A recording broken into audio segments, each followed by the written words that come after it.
Hi. This is Volts for February 14th, 2025. Austin's quest to reach net zero. I'm your host, David Roberts. In January, Canary Media held 2 live events in Texas, one in Austin and one in Houston. At both of them, I recorded podcasts for you folks. This one from Austin is a conversation with Lisa Martin and Michael Enger, who are, respectively, the Chief Operating Officer and the VP of Energy Market Operations and Resource Planning for Austin Energy, the city's municipal utility.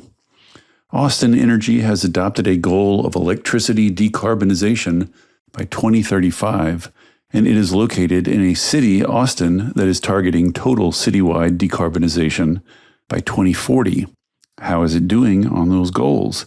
What technologies is it drawing on, and why is it still building new natural gas plants? We dig into all of this and more with a few spicy audience questions thrown in at the end. Enjoy.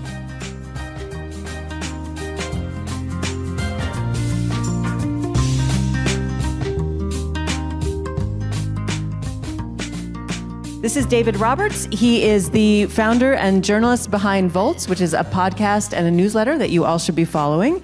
Welcome, David. Thank you for being here. We're also excited to have 2 folks from Austin Energy with us today. Lisa Martin is Deputy General Manager and Chief Operating Officer. Welcome, Lisa. And Michael Enger is VP of Energy Market Operation and Resource Planning. So thank you all for being here, and let's kick things off. Thank you. Hi, everybody. Thanks for coming. I'm sorry to be sitting here awkwardly looking at my phone. Normally when I do this, I'm in my home office in my underwear and nobody's looking at me, so I don't know how to do this in public. So Lisa, I thought it would be good to start just to frame things, maybe to tell us what mandates Austin Energy is operating under. Some I think are self-chosen, and then there's the city council, and then there's state and federal stuff. So like what targets are you trying to hit, just to frame sort of everything here? Well, in general, we operate in a highly regulated environment. There's some federal, there's some state, there's some local. But I think what you're trying to hone in on really is related to some of our renewable energy and our carbon-free energy, clean energy space and whatnot. And so essentially, Austin Energy has a resource generation and climate protection plan. And we City Council just adopted the most recent version of that. That's a plan that goes out to 2035, and it sets a goal of 100% carbon-free by 2035. Carbon-free power generation, power use, or carbon-free Austin? Carbon-free generation as a percentage of the load that is necessary to serve the customers in Austin.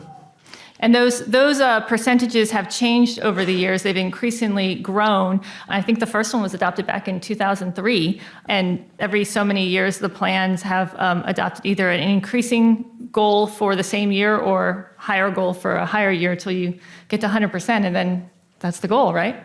And then this is in the context, is it not, of Austin having a total decarbonization goal sort of around that? Right? The rest of the non-power generation stuff, like is Austin trying to get all the way? Yeah, so Austin also has a climate equity plan, and the goal there is net zero by 2040. 2040.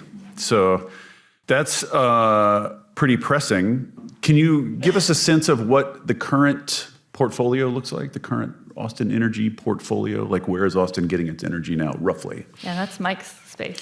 Sure. So we have a very diversified portfolio right now. We are a 1/6 owner of the South Texas Nuclear Project, which is the nuclear power plant down near Bay City. We own about 600 megawatts of coal that we run very low through environmental dispatch. We have about 800 megawatts of natural gas here in the Austin area. That's a combination of a combined cycle as well as 10 peaking units. We have a wood waste facility out in East Texas, Nacogdoches, the biomass plant. We have about 1,800 megawatts of wind under contract, and that's throughout the state, mostly west and down along the coast and then in South Texas. And then we have about 975 megawatts of utility scale solar throughout the state as well, with about 175 right here in Austin. Right. And so just to be clear how things work, you are purchasing power from ERCOT, right? Like any ERCOT customer, basically. So you have a choice of any ERCOT resource. So the way ERCOT works is you are offering in all of your generation on offer curves, and then it is using security-constrained economic dispatch to optimize the overall generation fleet to serve all of Texas. And then we are buying all of our load from ERCOT. So you sell all of your generation into ERCOT, and then you buy all of your load from ERCOT. So I guess one question, maybe this is naive or dumb, but if you're trying to get to 100% clean, it seems like within the state of Texas, cumulatively, there's enough clean energy to satisfy Austin. So why couldn't you just buy all clean tomorrow? Like, what's stopping you from doing that? I'll give it a start, and then Mike will come in and fill in the details. But yeah, it's really interesting because when Mike talks about our generation portfolio, it's quite diverse in a couple of different ways, not only in the fuel mix that he talked about, but also in the geographic location. And one of the benefits of working and operating in this ERCOT market is that we don't have to have the generation right here, right? You can just buy it from wherever, right? But as you noted, there's a ton of wind and solar and renewable and carbon-free generation in the market, but you also have to make sure that that generation can get to the load where the customers are using it. And that's not always the case that's happening, right? In the market, there's pricing signals that are happening in all different places. And so people just say, well, why don't you just contract, Mike? Why don't you just contract for more PPAs for renewable energy? You could just do that for free, right? And the fact that the prices are constantly changing and that we're buying at the price of what generation needs to be to serve the customers in the Austin area, but we're getting paid the price that the generation is, garnering wherever it's located. And sometimes the signals are saying too much over there, not enough here. That really throws things out of whack and really makes it difficult for us to serve our customers in a reliable and affordable way. What would you add to that, Mike? I think it was perfect. Another consideration that just occurs to me is like, how big of a piece of the puzzle are transmission costs? Because of course, like wind out in East Texas is dirt cheap, like below zero sometimes, but then you have to pay to get it over here. How big are those costs as a so when you do a power purchase agreement to buy a renewable, you are going to pay a fixed price for every megawatt they produce, and then you're going to get back the market price. So when you see wind below zero out in West Texas, that may not be beneficial for our rates, for example. You typically see prices the lowest when the intermittent resources are generating the most. And so that can start to put potential pressure on rates. So I would say that's maybe part of it. But transmission costs are under what is called a T cost, where transmission is still a regulated market and it's uplifted to everybody in the state. And I think last year the net cost to Austin Energy on transmission costs was a little bit over $90 million. So there's a significant amount of transmission costs and investment going to be able to move all the electrons to the places in the state where we need it. So at least in theory, there's a case to be made for the merits of local energy then, right? Is there not? I was going to get to this later, but let's just go there now. So there's a value of solar. So just to back up a little bit for context, in case everybody has not been keeping up with these things, there's big fights over net metering and solar. How much do you pay residential and commercial consumers for the solar power they generate? Every utility in the country practically is fighting over this. The rates are getting lowered here and there. And you, I think, or Texas did a big value of solar proceeding to figure this out. And then also there's I can't remember the name of it, Mike, help me out. The solar offer. The solar standard offer? Thank you. The solar standard offer. So maybe tell about this standard solar offer in the context of the value of solar proceeding. Sure. So we often will go out and do purchase power agreements for renewables. We do have a value of solar program for residential if they want to put solar panels on their roof, where we'll pay them for what they produce, and then we'll charge them our retail rate for what they consume. Oftentimes, there are a situation in Austin where the individual owns the building is not the person paying the electric bill. That's the renters or the tenants or who's leasing the building. And so there is kind of a differential in values there for the lessee versus the building owner. So what a solar standard offer does is produce a rate we're willing to buy that power from and allow developers to maybe go out and lease some of those spaces on the roofs of buildings and parking lots in order to get more local solar here to help benefit our community and kind of get away from that, what is referred to as a split incentive. Mm-hmm. And are there, this is a bit of a niche question, but recently on my pod, I had a discussion with a guy named Pierre Lafarge, who there's this long-running sort of tension in the clean energy world where it seems like utilities are somewhat hostile to distributed energy resources. This fight back and forth. They're not hostile, but like do not properly value. And so his solution is just, why don't utilities just procure distributed energy resources? And that way they could, instead of just reacting to them coming online, wherever they come online and whenever they come online, they could have some control of like, we need a bunch here. Like, the grid's congested here. Procure DERs in an active way. Have there been any discussion of that at Austin? Yeah. As a matter of fact, that particular podcast was homework for one of my staff meetings. So we could have a conversation about how we could continue to think about readying the grid for, more and more what we call customer energy solutions, distributed energy resources. I'm going to take the long way around to get to the answer to your question. Please, that is the podcast way. But as you noted just a few moments ago, there's a real argument for the value of local generation. And that generation can come in all different shapes and sizes. And yes, we do want to make the best use of all of the different variety of resources that are available across the state. But what we have is a real problem where we need to make sure we can serve our customers. Our mission is to provide safe, clean, affordable, and reliable energy and excellent customer service. We're a vertically integrated utility in the deregulated ERCOT market, and we are focused on what our community needs, and they want all of those things. And by the way, they say that as you go for that clean energy transition, make sure that it's equitable too. So we have to be thinking about a lot of different variables here and trying to manage them all. All that to be said, prioritizing customer energy solutions like the rooftop solar, the battery storage, the electric vehicles in people's garages, the demand response energy efficiency, that is the priority. That's the first part of our resource generation plan. And it has been, Austin Energy has been a leader in that area for a very, very, very long time. And so what I'm ultimately looking to get at is that when people say, hey, wait, the utility, like I was actually surprised at the very end of that podcast where the guy says, well, there's actually a sweetness in the utility because they're trying to work through these complex areas. And you were like, I don't ever hear people describe utilities that way. And I was like, what do you mean? Why don't people love us? We're just here trying to help you provide work for the community. We are public power. We are you, right?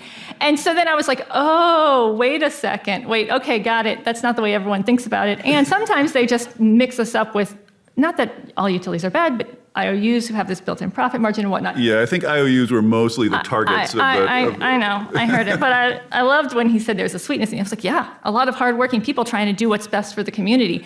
And the community wants distributed resources. And that's a huge part of what we do and prioritize and figuring out the right value to make sure that we can not only integrate those resources into our system, that Mike's real-time desk can use them appropriately on the market to make sure that they can extract the most value to keep costs down for our customers and that we can still provide reliable power. It's kind of all part of the equation.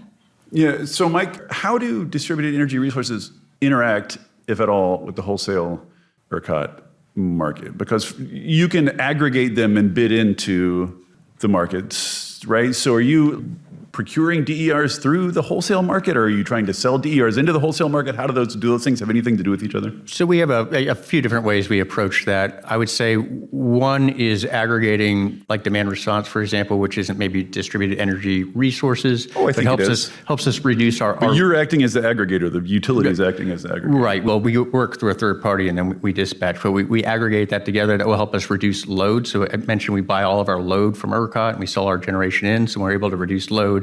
That lowers the overall cost that we're spending. We are also looking at aggregating other resources. So some resources could be settlement-only generators. So if it's large enough, it can settle into the wholesale market, and we'll represent those as a qualified scheduling entity. We're also looking at another program. We have customers that are very interested in resiliency and backup generation for when we do have some of these extreme weather events that were mentioned earlier. We can help benefit and work together. It is cheaper for them to put in a diesel generator for backup, which has much worse air quality, but we can partner together and look to have them install natural gas generation, but then us be able to call upon that for a handful of hours, maybe 200 hours a year, for those really scarce events where, as we talked about, the sun can be predictable with solar, but sometimes we do get through those periods where we don't necessarily have that sunny period, or we get periods where we don't have windy periods where the sun's going down and there's not enough wind, and we end up with these really tight ramping issues. And that's where we can lean on that and benefit everybody in Austin, so we can help the customers that are customer driven and want that resiliency because of some of the winter experiences they have had. We can help make that a cleaner solution for everybody in Austin, and then we can leverage that and use that during those really scarce events to lower rates for everybody in Austin. So that another way we're looking to utilize distributed energy resources. So the idea is that during those tight times, you can call on those households basically to consume less or to release more out of their batteries. Consume less or use backup generation to produce more. Do you have enough of that now that it is like a substantial tool in the toolbox, or is it still kind of piloty? We're looking to grow it. It's growing. Yeah. I will say that several years ago, we worked on a project that was DOE grant funded called the Austin Shines Project. The Shines stands for Sustainable Holistic Integration of Energy Storage and Solar PV. It was a well done. DOE acronym. And we looked at integrating battery storage and solar at 3 different levels along the utility value scale, right? We were looking at residential, commercial, and what I would say utility scale, but it was at the distribution level. So, right. And then sometimes we were doing lots of different types of controls. Sometimes it was autonomous controls, set it and forget it on the smart inverter on someone's solar PV. Sometimes it was third-party aggregated controls, and sometimes it was utility control. And this information is a little dated now, but that study, if you will, really helped show the value of distributed resources, but also realizing that they all have different use cases at different times. And when you can find a management system that can optimize them, right? The magic is, to me, is in the control of it. You got to not only monitor it, but also be able to control it. And is in the DERM system. And how is Mike chasing price spikes, or is he doing energy arbitrage, or is it congestion management or voltage support? And all of them have values in different ways. And I keep hearing different people and entities talk about one or two. I think for it to really take off, we got to kind of try to stack all those values together. Yeah, and EVs are part of that too. Are you guys trying to induce EVs, or more to the point, the EVs that are out there? This is a worry of utilities everywhere, as you've got basically giant loads wandering around totally out of your control, swamping the grid at certain times. Are you doing anything to try to sort of coordinate EV charging or use EVs as an asset rather than a liability? Yeah, we do manage charging today, where we could reduce the charging during peak times or times that we need to. And we're also studying vehicle to grid as well through a small pilot project. And what about, speaking of my other pods, as I so painfully often do, what about also specifically taking off here in Texas, is this idea of virtual power plants, which is just aggregators, like we were saying, but on a larger scale and a big utility scale. Are those on your radar? Are you procuring power from big VPPs out there in Texas? We're working on a project to define scoping for that DERM system that would allow and facilitate that virtual power plant. And we're working on incentives to get more batteries out and distributed throughout Austin, so that we have more control and can really manage that. So that is something on the radar, something we're working towards right now. I guess all my questions have been sort of circling around this, which is that it seems like there are lots of, so the big problem with renewables, if you want to see it as a problem, is variability. You need to fill in the gaps. You need something to smooth it out. Traditionally, that role has been played by natural gas, but now we're starting to see alternatives to natural gas coming online, including VPPs, including DERs, including geothermal, which I want to talk about in a minute. So why are you proposing to build new natural gas plants? That was the ultimate question we got asked over and over and over again during the resource generation plan. It's not at all new. And first, I would say that what we were trying to do and what we did was the Resource Generation and Climate Protection Plan is a policy document, and it had a prohibition against any new fossil fuel resource. And we were trying to say that we need to make sure that we have all the tools in our toolbox to be able to mitigate all the various types of risks that we see. And the risks are real. Sometimes it's on the wire side, the transmission congestion. Sometimes it's the financial risk in the ERCOT market. Sometimes it's the extreme weather, or it's the load growth that we're talking about. And all these things are coming and hitting us in a number of different ways. We are experiencing a very different energy landscape than when our last Resource Generation Plan was adopted in 2020, which was before COVID. It was before Winter Storm Uri. It was before the ice storm of 2023, Winter Storm Mara, that anyone in Austin felt drastically as well. And so lots of things had changed, and we needed to make sure that we kind of opened the doors to provide some flexibility for us to be able to evolve and move through the changing energy landscape. And so, the plan sets forth 4 kind of major buckets. Prioritizing customer energy solutions is first and foremost, develop local solutions is next, and one of those local solutions, in addition to local solar and local utility scale batteries, is more efficient natural gas peaker units. And they're just an important tool in the toolbox because of, as you said, there's variability. People say, well, why not batteries? Well, there's a duration situation, especially in an extreme weather situation. Plus, they can help us mitigate the financial risks. And so it's about using them smartly, using them when they're needed. And right now, the tools in our toolbox, Michael said about 800 megawatts of current natural gas. A lot of those are peakers. Most of that's peakers, but they're old technology. They're not as efficient. So why not, if we're going to fill the gap, we've got a need, we needed it yesterday. They could have paid for themselves in some of the congestion costs that we had to pass on to our customers. Then why not try to stop that bleeding, right? And then continue towards our commitment to decarbonization. That's a huge component of the plan. And the last and final bookend of it is furthering the culture of innovation to make sure that we're adopting the evolving and maturing technologies that are going to continue to emerge that help us reach those clean energy goals. Did your plan not also involve delaying the shutdown of some of those older natural gas plants?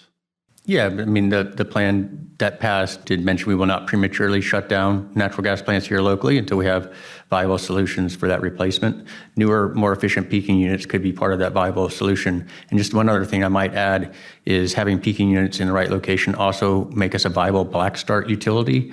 And what a black start utility is there's a handful of utilities that if the whole grid does fail, which we hope it never happens, they're the ones putting it back together. And if that ever did occur, we want to be part of the solution. We don't want to be sitting on the sidelines waiting for other people to fix the problem. Well, Lisa sort of already asked this question in her answer, but I'll just pick it out and amplify it, which is I was looking at the portfolio, and it said you have 3 megawatts of battery storage. Yay, shines. Which I first thought was an error. I had to go find a second source to verify.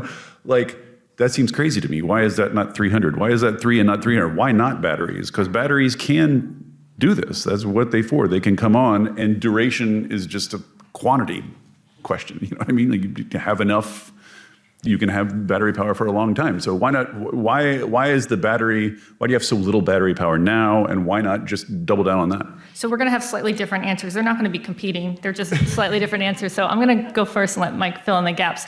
When I say yay shines, I know people are like, when I used to stand in front of people and say, well, we have these goals. One of the old gen plans had a goal that had 10 megawatts, and someone would say 10 megawatts. And this was 2016, 2017. They're like, that's your goal? And I was like, I'm trying to get the 3 megawatts off the ground. There's a lot of, because when you're dealing with the small ones, right? There's a lot of a learning curve there. That said, right, people are building them in hundreds of megawatts, right? And so then it's a question about space and whatnot. So I just want to clarify that 3 megawatts does not count the amount that's on the sides of people's homes, right? That's just the culmination of the 2 utility scale smaller batteries that we have in the Austin area. Utility scale battery installations in front of or behind the meter? They're in front of the meter. Yeah, they're connected directly to the distribution feeder, and they're about 1.5 megawatts each, and one's in the Mueller neighborhood. And different technologies and lots of learning curves and challenges. What we found there, though, was that the value, when we did the analysis in Shines, was that the value of investing in putting more of those, sometimes people say they're substation batteries, right? They're of a certain size. They're connected to the distribution grid, less than 10 megawatts. In this case, I think there was actually a study by the Weber Energy Group that talked about keep them less than a megawatt, and that's where you get the value, which is true because it helps reduce the 4CP cost. But essentially, the value we were receiving from them in terms of operating in the market, it wasn't offsetting the costs. And so we didn't continue to build out more of that. Now, why don't we have a bigger battery storage system in Austin? Mike can talk about that, and then you can also just kind of maybe open the curtain to the battery storage RFP. Sure. So we did look at a very, very large utility scale battery right here in Austin back in 2022. Ultimately, because some of the uncertainty that was going on in supply chain and tariff risks had us take a pause until we redid the resource plan. After this resource plan was approved, we do have large battery goals for local utility scale batteries, and we are planning to issue an RFP hopefully on Thursday January 30th is what my team tells me. But we'd like to get out before the end of the month, give people about 8 weeks, and we're looking to do 100 to 150 megawatt 2 to 4 hour duration battery right here in Austin. And we'll be looking to take that back to City Council for approval this summer. And that would be a big single installation, not an aggregation of consumer batteries. Well, we are going to request proposals, and then we'll look to optimize the projects in the best, most capital efficient way to meet our customers' needs. So am I right then in thinking that if you're committed to total decarbonization by 2035, you're implicitly committed to shutting these new natural gas plants down by 2035, are you not? The answer is yes and no. And every time I say that and pause, there gets to be a huge chuckle from the audience, because the goal is 100% carbon free as a percentage of load. And then people go, oh, well, that means you're trying to sneak around the back and say you just want to still keep these things running and whatnot. The idea is can we shut down those units now, or can we predict today that in 2035 we can shut them down? It's going to depend on what other resources are available to help us provide clean, affordable, and reliable energy to our customers. And so what the plan says is 100% as a percentage of load. The intent, the goal is to have the supply stack as well.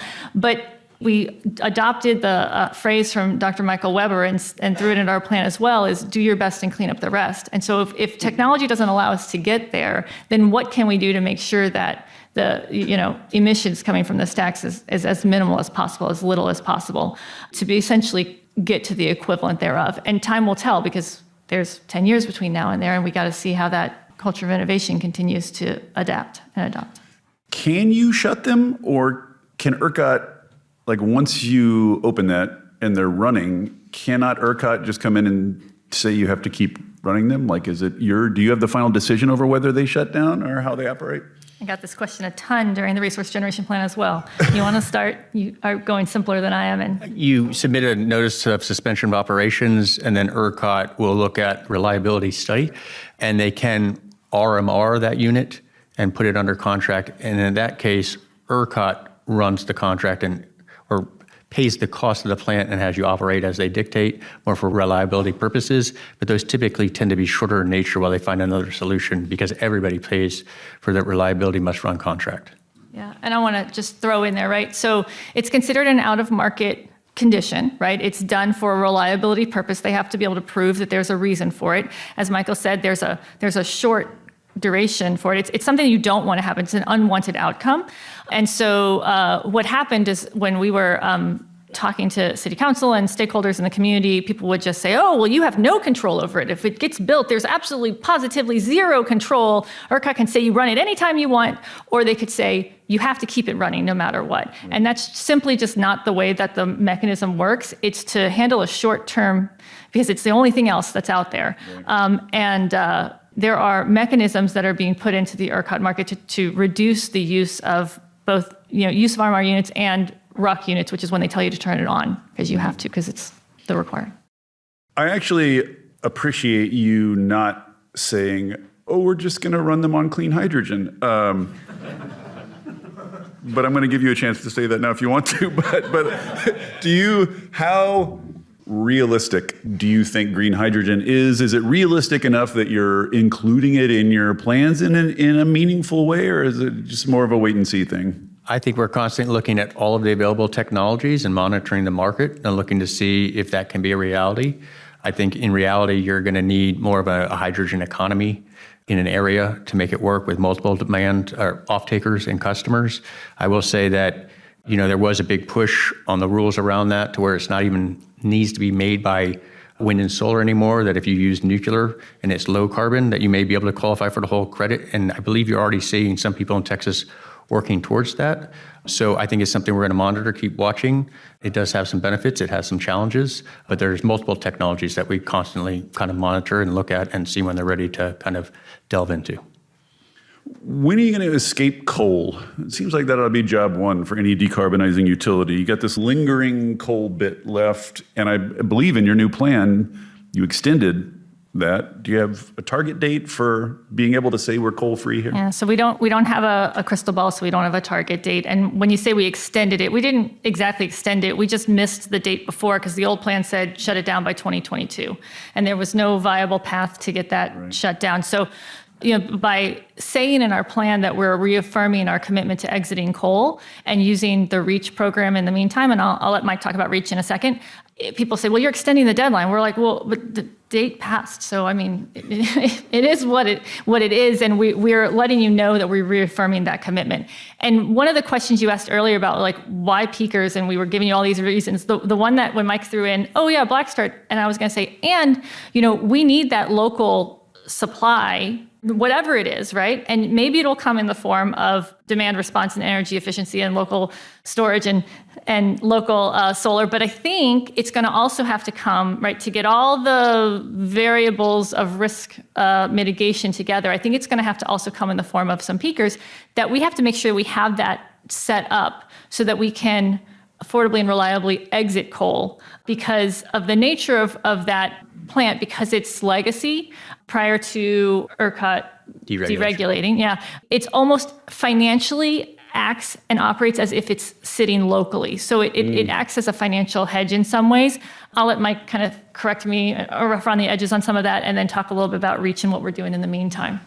Sure. Yeah. So with REACH, which is reduce emissions affordably for climate health, we look at valuing in the cost of carbon to our community or a cost of carbon in our community to meet our goals. And we put that into our dispatch into the ERCOT market. And so we typically run that unit down at what's known as the low sustainable limit. That's the lowest a plant can run and stay online. And we keep it down there. And through doing that, since March of 2020, we have reduced over 6 million metric tons that otherwise would have been produced and emitted. But then there's also those times when the market gets very, very scarce, where the wind or solar is not as abundant, and prices can go very, very high. And in those situations, it really helps us protect the rates for our customers and maintain that financial viability. So it's a great mechanism rather than a mandate. It's a market-based solution to meet two different goals that are maybe competing a little bit from time to time. It seems like one thing you could do if the Texas grid gets congested is there's like a whole country around you that you're not connected to.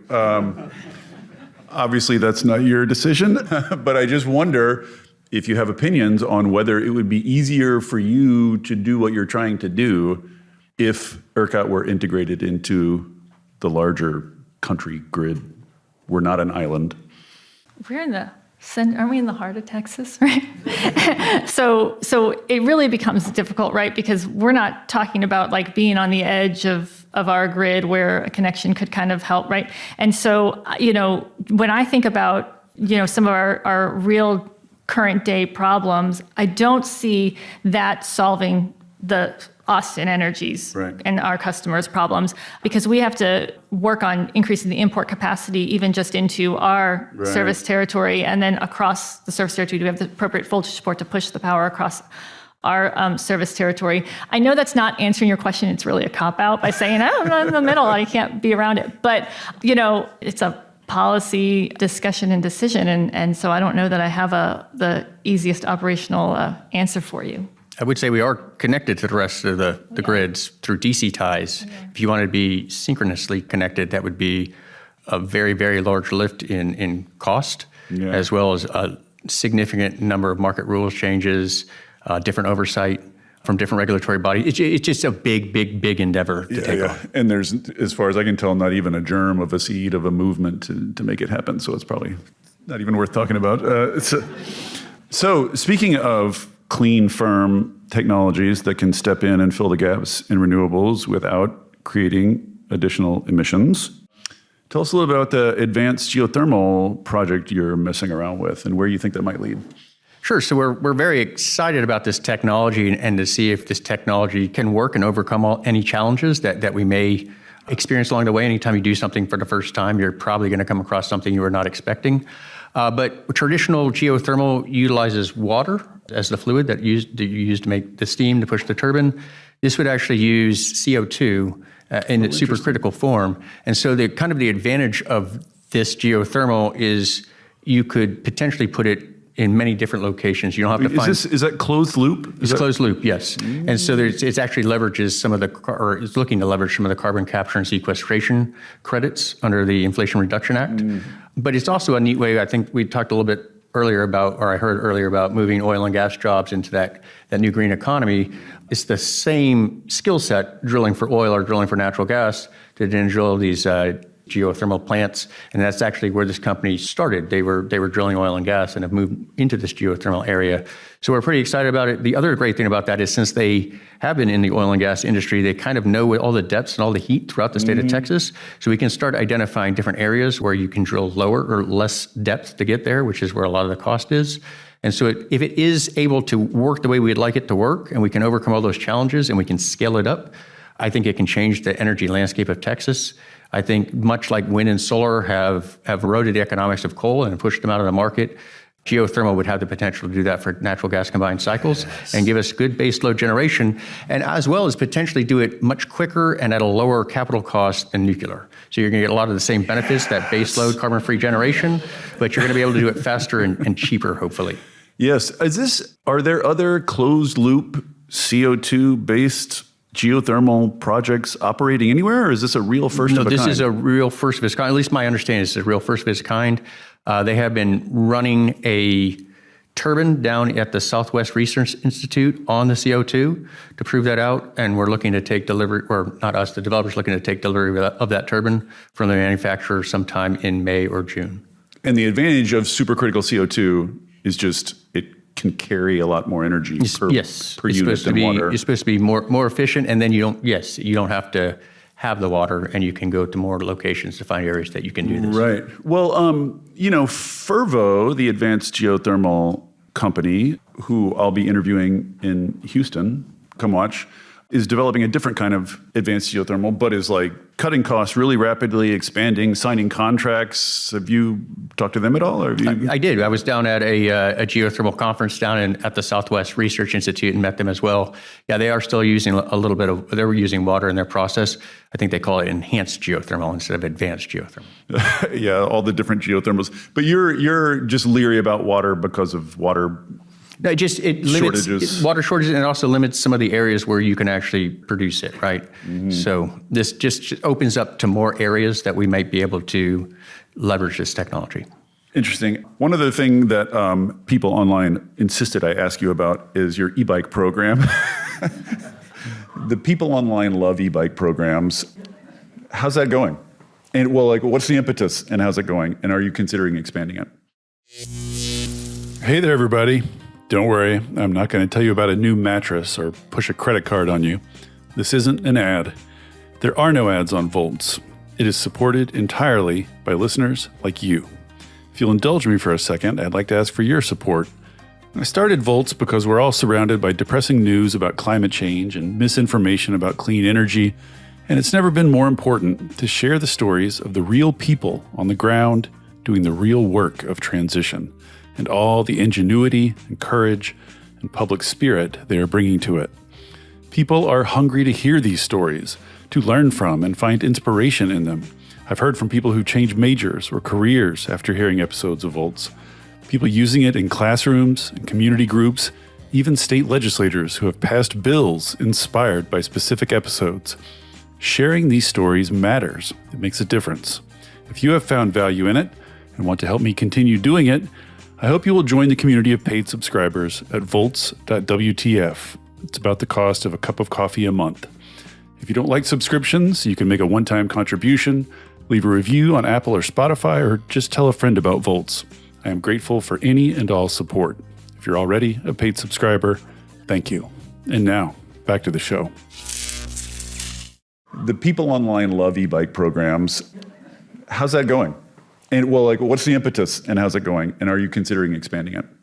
So I think the technical term is e-ride, because it's not just bikes, it's scooters and other things. But so our electric vehicles and emerging technologies team is pretty stellar, and they find all kinds of ways to reach all kinds of markets. And so after, making sure that the bikes that are around in and around Austin that you can just rent for a little bit are, we're powered 100% by our Green Choice program, which is 100% wind energy and whatnot. Then they're like, well, well, wait, hold on. Like, not everyone can afford to buy an electric vehicle, but people still need mobility, right? And so maybe the e-bike, maybe the e-ride, maybe the scooters, that's something that we should be working on as well. And so, that team developed an incentive and reached a different market. And I actually was talking to my neighbor's father-in-law the other day who was saying, like, we just bought our own e-bikes and we love them. And I said, Austin Energy has a rebate. He goes, I know, the store I bought it from just took care of it for me. And I was like, yeah, that's great. I'm glad to hear it. I work for us. And he goes, you do? Thanks. I was like, oh yeah, I can't take any credit for that. Just like that whole. I mean, every e-bike incentive program I'm aware of in the country is wildly oversubscribed the second they pop up. Is that true of yours as well? Like, are you going to blow that out a little bit? Like, I want one of these things to go beyond just being a little cute side thing. You know what I mean?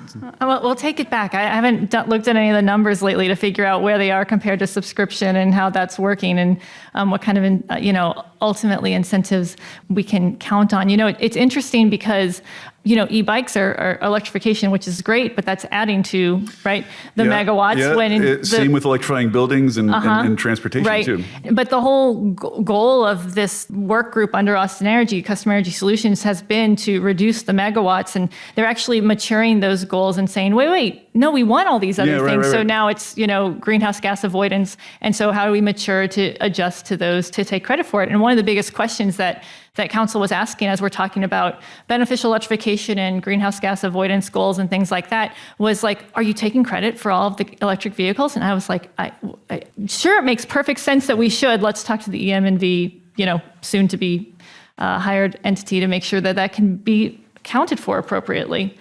I mean, in a sense, you're trying to decarbonize. You're sort of like, the goal is receding because of electrification. I mean, it's sort of true nationally. It's true everywhere. Like, you're trying to decarbonize, but also you're using more and more electricity. So it's like climbing a hill that's getting steeper as you're climbing it.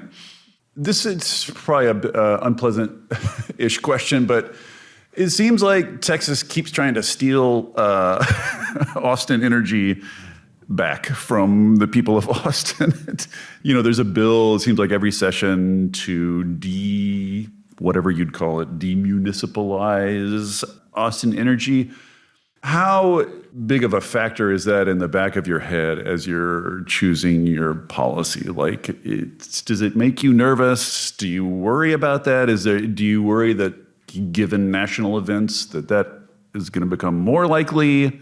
How do you think about that?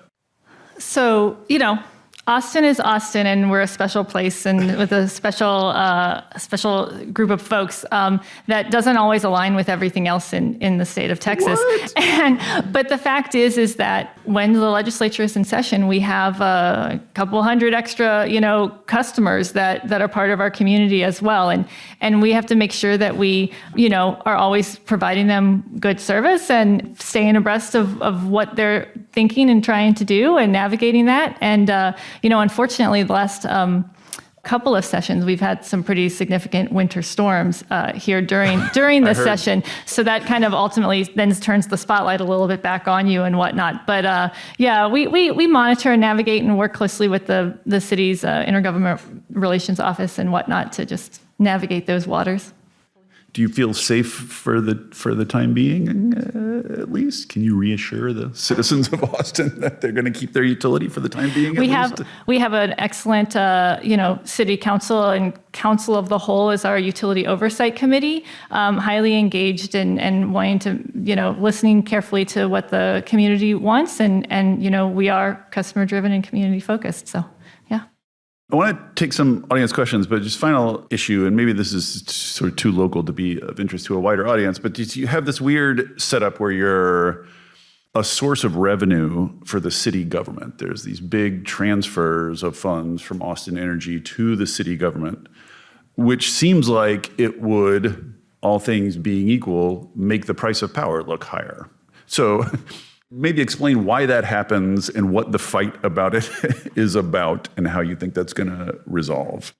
Yeah, so, I'm going to start the answer to that question the way I ended the last one. We're customer driven and community focused. And we are, Austin Energy is a department of the city of Austin, just like the water department and the airport and whatnot. Like, we are part of this larger community that brings the benefits to the city of Austin. It's one of the beauties of public power.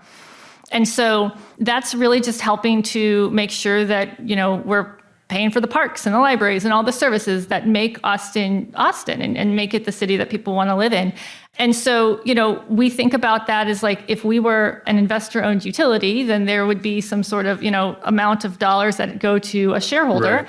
And in this case, we are owned by the community. Right. So we contribute back to the community through this transfer as an enterprise department of the city.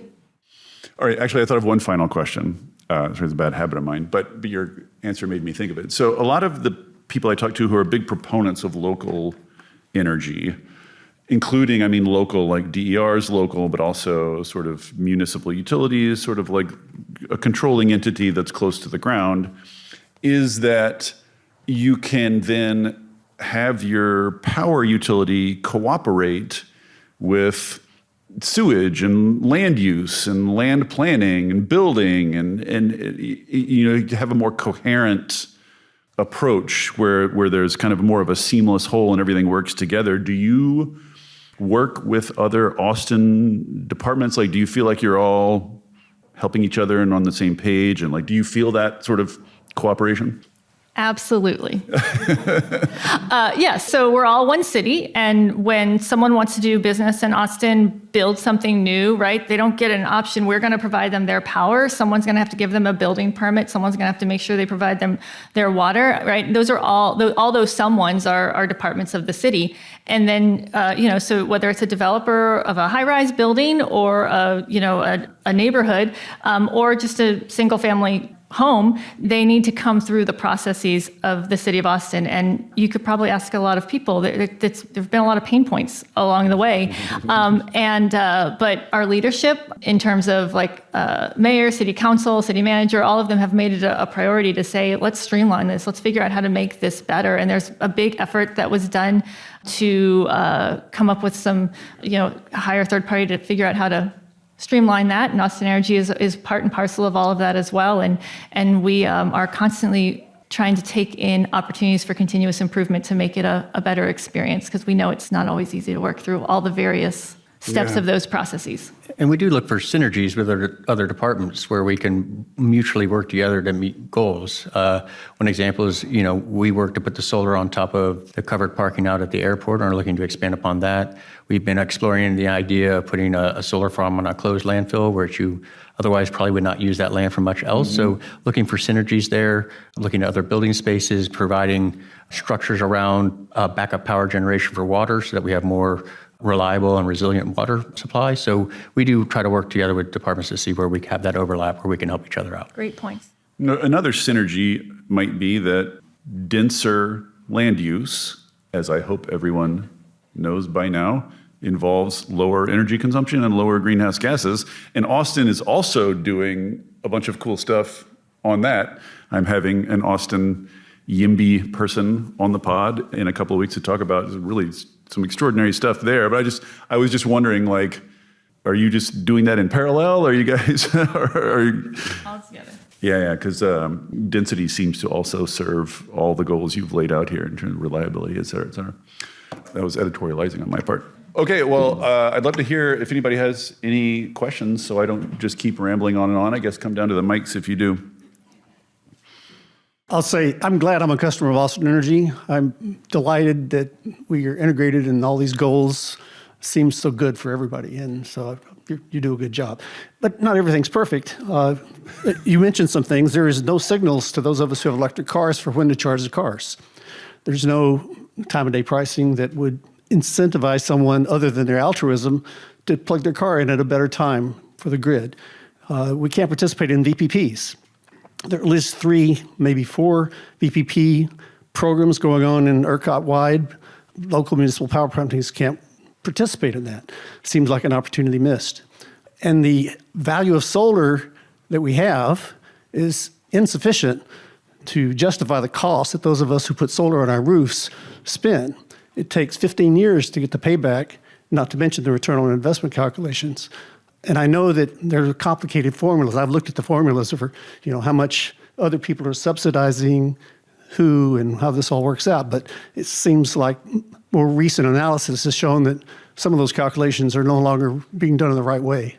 So it's mainly altruism that's driving rooftop solar in Austin, where just a little bit of tweaking could lead to a lot more, it seems.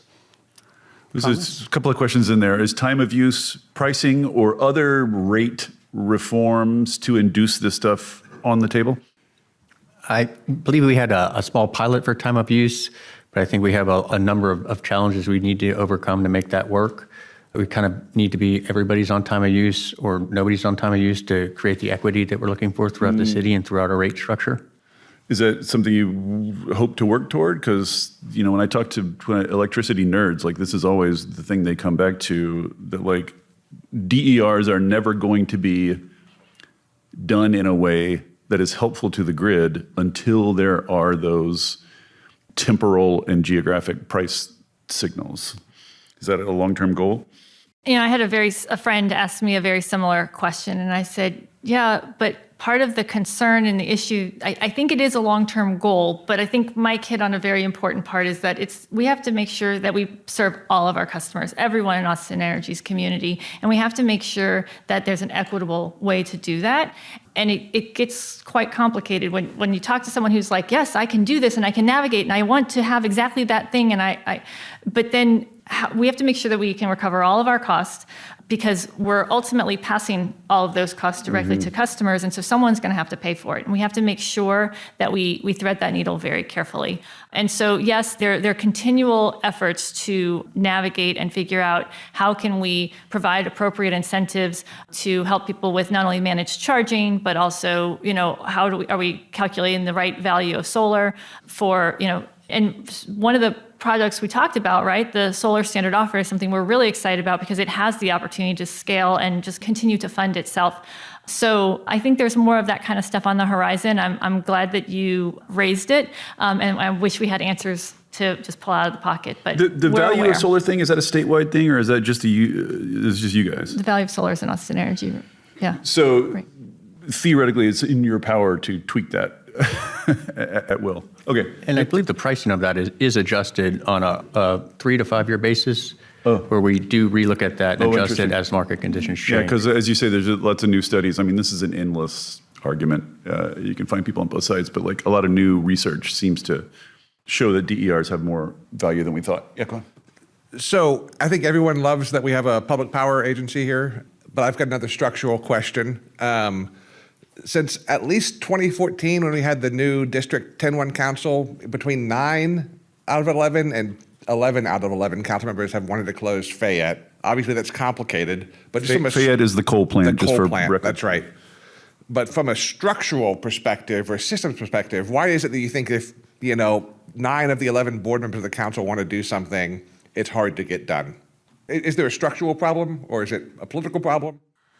I mean, structurally, we're not the sole owner Sure. of the plant. So it's not just a matter of saying, oh, we're just going to, plan to shut that down. So we have to come to an agreement with our co-owner, and it has to be done in a way that makes sure that we can still meet the needs of our community. No, I appreciate that. I'm not asking why haven't we done it, but I'm just asking structurally, if we have a public power agency that's democratically governed, and 9 or 10 of the 11 board members want to do something, is there a gap in our message of, democratic power or publicly owned power? Just at a higher level. I'm not trying to point fingers about Fayette. I'm just wondering about governance or structure, things like that. Or you can dodge the question. I don't mind. Yeah, I mean, it is odd that most council members, and I'm guessing most citizens of Austin, would vigorously vote to shut off coal power, and it's democratically controlled and it's municipal. How do we square that circle? Yeah, I think the best thing I can offer you is that we in Austin Energy want to exit coal as well, and we are working feverishly to try to get to that point, and we need to make sure that we reduce the emissions, as Mike has said, through the mechanism we have right now, which is REACH, as much as possible till we get to the point where we can completely remove those emissions. But in the meantime, right now, that source, which financially acts like it's within our load zone, really helps us during those extreme cases. And so we need to make sure that we have the replacement, if you will. So it's not just exit, it's an exit and replacement strategy. And I think that this new gen plan helps to chart the path for that. I'd like to point out that we have really great, awesome programs. I totally applaud Austin Energy. I'm proud to be a 40-year resident of this city, and I've seen these things, but I would note that 10, 20, 30, and 40 years ago, your predecessors were saying that the things you're doing today are impossible, utopian, and overly expensive. And the activists did not get the respect, but they got the goods by opposing the South Texas nuclear project, the canceled lignite plant, and the divestment of the Fayette coal power plant. And that's the only way we've gotten these programs in line to where they're leaders. But my question, I see probably 100 parking garages, multi-level, in the city, mostly in downtown and UT area, that are lit up all floors, all night long, with no cars in them. And I know it's off-peak, but surely we can do something about excess lighting, if not a mandate, some sort of incentive. Just your response on that. Thank you. And certainly something we could look into. I would wonder if some of that had to do with safety as well. And Motion sensors? potentially, yes, that's First floor only? All right. Oh, we have 2 minutes left, so we're baffled by that. We don't know how to answer that question, so we're going to the next one. That's going to be the final one. Hi, Dave Savage with Apex Clean Energy. I'm a resident in Austin, former Austin Energy member. I'm out in Pedernales now, but part of our strategy as a clean energy developer is to what we call fuel switch, which is we work with coal plant owners and operators that are planning on retiring their coal units to replace them with wind, solar, and battery storage. We just signed a 1,100 megawatt deal with Xcel Energy to replace Tolk with wind energy up in Muleshoe, Texas. And my question to you is about the Fayette coal plant, your contract with LCRA. Are you planning on terminating that contract? If so, when? I know the mayor and the city council were very interested in doing that, and I lost track of kind of the news threads on where that was. Wait, do we just discuss that? We just did. Yeah, I know you brought it up a second ago, but is that Well, final? they're going to, when they can. Yeah.